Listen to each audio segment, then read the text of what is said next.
क्या आप भी एक हाउसवाइफ हैं और तैयारी करना चाहती हैं, लेकिन मन में एक ही विचार आता है कि इतनी व्यस्त लाइफ में मैं कैसे तैयारी कर सकती हूँ? मुझे घर को संभालना है, बच्चों को संभालना है, बच्चों को स्कूल भेजना है, उनका होमवर्क करवाना है, साथ ही घर में इतने बड़े बूढ़े हैं, उनका काम करना है। मेरी जो लाइफ है बहुत बिजी है, इसमें तैयारी का समय मैं कैसे निकालूंगी? और अगर समय निकाल भी लिया तो पढ़ाई छोड़े बहुत समय हो गया है, इतने समय बाद जब तैयारी करूंगी तो क्या हो पाएगी? क्या सिलेबस कंप्लीट हो पाएगा? क्या मैं पूरी तरह से तैयार होकर पेपर दे पाऊंगी? ऐसे बहुत से विचार आपके मन में आते हैं। साथ ही एक और विचार आता है कि अगर मैं तैयारी करूंगी और मेरा सिलेक्शन नहीं हुआ तो दुनिया मुझे क्या कहेगी, लोग मेरे बारे में कैसी बातें करेंगे। तो ऐसे विचार अगर आपको परेशान कर रहे हैं तो प्लीज इस वीडियो में एक बार बने रहें। आपके सारे सवालों के जवाब आज आपको मिलने वाले हैं। आप में से अधिकतर हाउसवाइफ ने अभी अभी रीट की वैकेंसी देखी है, वो सोच रही हैं कि मुझे रीट की तैयारी कर लेनी चाहिए, या फिर आप किसी भी कंपटीशन की तैयारी करना चाहती हैं तो ये सबसे सुनहरा मौका है, क्योंकि 2025 में आपके सामने ज्यादातर गवर्नमेंट एग्जाम होने वाली है। चाहे आप कोई भी सरकारी नौकरी की तैयारी करने की सोच रहे हैं, वो सभी 2025 तक एक बार जरूर होगी। तो आपको तैयारी आज से ही स्टार्ट कर देनी चाहिए। देखिए, हर एक इंसान बिजी है, हर किसी के पास समय नहीं है, लेकिन समय निकालना पड़ता है। जब कोई सपना होता है, जब कोई लक्ष्य होता है, तो उसे पाने के लिए मेहनत भी करनी पड़ती है। तो आपको वो मेहनत आज करनी ही पड़ेगी, नहीं तो पूरी जिंदगी एक ही मलाल रहेगा कि काश मैंने उस समय थोड़ी सी हिम्मत दिखा ली होती और थोड़ा सा अपने लिए कुछ कर लिया होता, तो शायद मेरी लाइफ जैसी है वैसी नहीं रही होती। तो आप आज वो मौका जो आपके पास है उसे गवाइए मत, नहीं तो पछताने के अलावा आपके पास कुछ भी नहीं बचेगा। कोशिश करने में क्या जाता है, आपको कुछ एक्सपीरियंस ही होगा, कुछ भी बर्बाद नहीं होगा।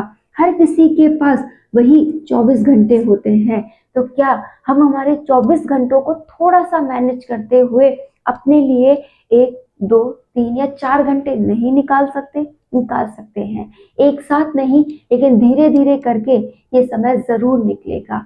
मैं कहती हूँ, अगर आप 4 घंटे या 5 घंटे अपने डेली बिजी शेड्यूल से निकाल लेती हैं तो आप रीट क्लियर कर सकती हैं। आने वाली जो भी गवर्नमेंट एग्जाम्स हैं उन्हें क्लियर कर सकती हैं। आपको करना बस इतना है कि ये जो समय है ना, इसको बहुत अच्छे से मैनेज करना है। देखिए, अगर आप अपने 24 घंटों का हिसाब देखें तो अगर आप अमूमन 5 बजे या 6 बजे उठती हैं, ठीक है, तो 1 घंटा पहले उठने लग जाइए। 1 घंटा पहले उठने से आप 10-15 मिनट अपने दैनिक कार्यों को देते हुए जो बचा हुआ समय है उसमें एक सब्जेक्ट को निश्चित कर लीजिए कि हाँ, मुझे इस सब्जेक्ट को पढ़ना है। बस अब पढ़ने का नाम लिया है तो हमें पढ़ना है। मतलब वो 1 घंटा आपका बिना ध्यान डाइवर्ट हुए कि घर में क्या हो रहा है, मुझे क्या करना है, आपका जो भी समय है उस समय आपके पास उसे पढ़ने में लगाइए और कोशिश कीजिए कि थोड़ा और समय ले सके। तो आप 1 घंटा या 1.5 घंटा वहां पर अगर निकाल लेती हैं, उस सब्जेक्ट को बहुत अच्छे से एक टॉपिक को पढ़ लेती हैं, याद हो ना हो आप उसे 2-4 बार पढ़िए। 4-5 दिन बोर लगेगा, समझ में भी नहीं आएगा, ऐसा लगेगा कि मैं क्या कर रही हूँ, मुझे नहीं होगा मुझसे। लेकिन एक बार रेगुलरिटी बनाइए, 5-6 दिन टॉपिक को दीजिए, समझने की कोशिश कीजिए। यकीन मानिए वो टॉपिक आपको आने लगेगा और इतना अच्छा आने लगेगा कि आपको वो पसंद भी आएगा, उसके क्वेश्चन भी सॉल्व होंगे। तो आप एक बार समय जरूर दें। अब अगर आप उस समय 1.5 घंटे की पढ़ाई कर लेती हैं तो अब आपको ऐसा लगेगा कि चलो मैं ये कर सकती हूँ, इसका मतलब मैं पूरे दिन में भी बहुत कुछ कर सकती हूँ। अब आपका घर का काम स्टार्ट होता है 6 बजे से लेकर 10 बजे तक या 11 बजे तक आप अपने सारे काम निपटा लीजिए। जैसे आपको घर की साफ सफाई करनी है, झाड़ू पोछा बर्तन वगैरह सब कुछ कीजिए, खाना वगैरह बनाना है वो भी बना लीजिए, बच्चों को स्कूल भेजना है भेज दीजिए, टिफिन बनाने हैं टिफिन बना दीजिए, सब कुछ कर दीजिए। ठीक है, इतना समय बहुत होता है। 6 5 या 6 घंटे हो रहे हैं, इसमें आप हद से ज़्यादा काम कर सकती हैं। जितने भी काम हैं उन्हें कंप्लीट कीजिए और अब एक बार फिर से पढ़ने बैठ जाइए। यहाँ पर भी आपको 1 या 2 घंटे निकालने हैं। इस समय को फिर से आप पढ़ने में लगाइए कि आपको जो भी एक दूसरा टॉपिक था जिसे आपने पढ़ना स्टार्ट कर रखा है उसे दीजिए। एक साथ मात्र 2 ही सब्जेक्ट या 2 ही टॉपिक पढ़िए। तीसरे टॉपिक पे मत जाइए। पूरे दिन में जो भी समय मिलता है 2 टॉपिक के बीच ही उसे चलने दीजिए। अब ये जो समय बीच में गया जिसमें आप काम कर रही थी, उस समय में आपको क्या करना है, जो सुबह पढ़ा था उसे रिवाइज करना है। कैसे होगा कि काम करती जा रही है, झाड़ू चल रही है, पोछा चल रहा है, माइंडली उन पॉइंट्स को रिकॉल कीजिए। आपने अंडरलाइंस की थी ना पढ़ते पढ़ते, उनको क्या करना है, पोछा लगाते लगाते बार बार पढ़ना है। अपनी बुक को कहीं खोल के रख दीजिए, एक लाइन पढ़ के आ जाइए और उस पूरे एक कमरे के पोछे के दौरान उस लाइन को समझिए, उसे रिवाइज कीजिए। 2-4 लाइनें पढ़ती जाइए, उन्हें रिवाइज करती जाइए। पोछा, डस्टिंग, झाड़ू होते होते वो इम्पोर्टेंट लाइंस आपकी कई बार रिपीट हो जाएंगी। मतलब जो पढ़ा था उसका रिवीजन हो गया है। ऐसा मौका किसके पास है? किसी के पास नहीं है। देखो, हमें ही हमारे इस मुश्किल समय को गोल्डन चांस बनाना होता है। पॉजिटिविटी इसी को कहा जाता है।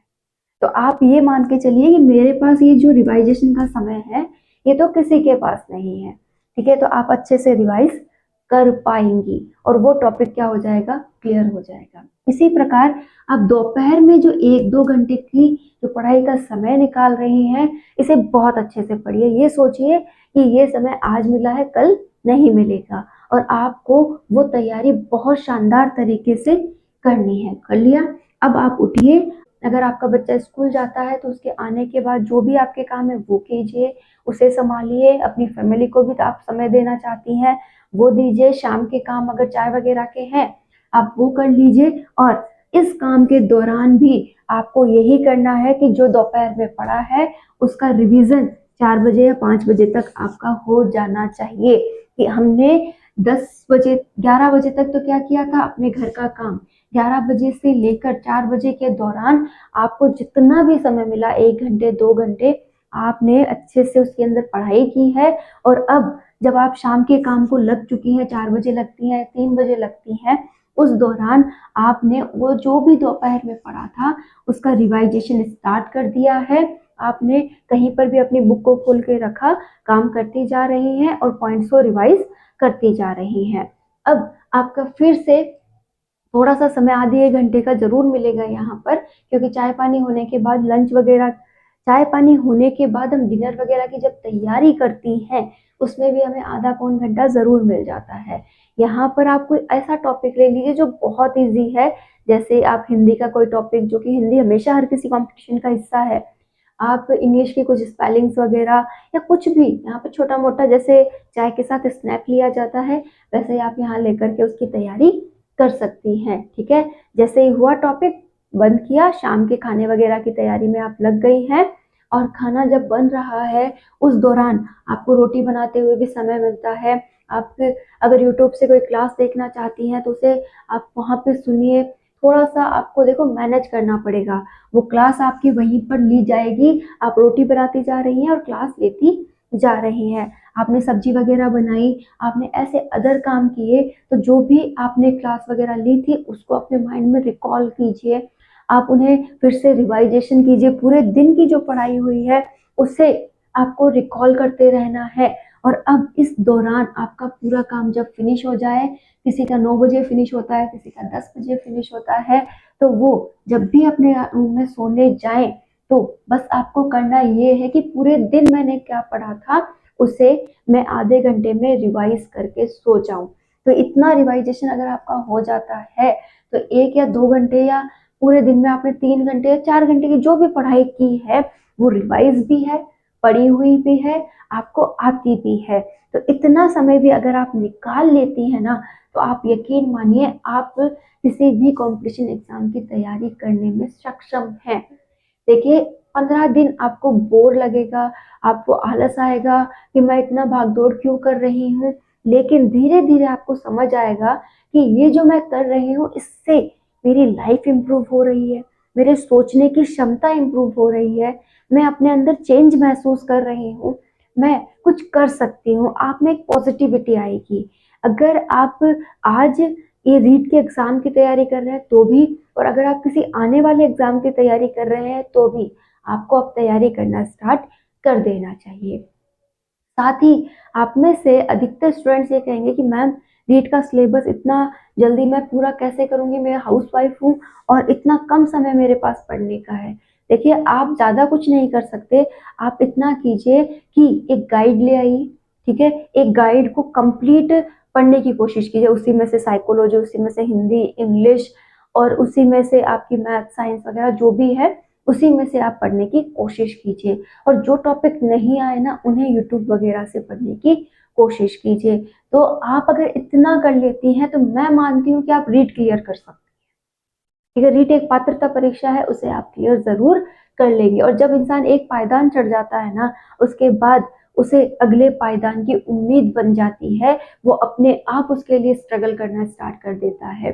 तो अपने आप को एक मौका ज़रूर दें, ये एक पायदान आपका वेट कर रहा है, इसको ज़रूर चढ़ें। इसके बाद आप खुद ही मेंस की तैयारी के लिए अपने आप तैयार हो जाएँगी, उसके लिए समय भी निकालेंगी। मैं केवल आपसे इतना कहना चाहती हूँ कि जब मैंने स्ट्रगल स्टार्ट किया था तब मैं भी हाउसवाइफ ही थी। अगर मैं कर सकती हूँ तो आप भी कर सकती हैं। तो प्लीज़ अपने आप को पहचानिए और एक मौका देते हुए कुछ करिए।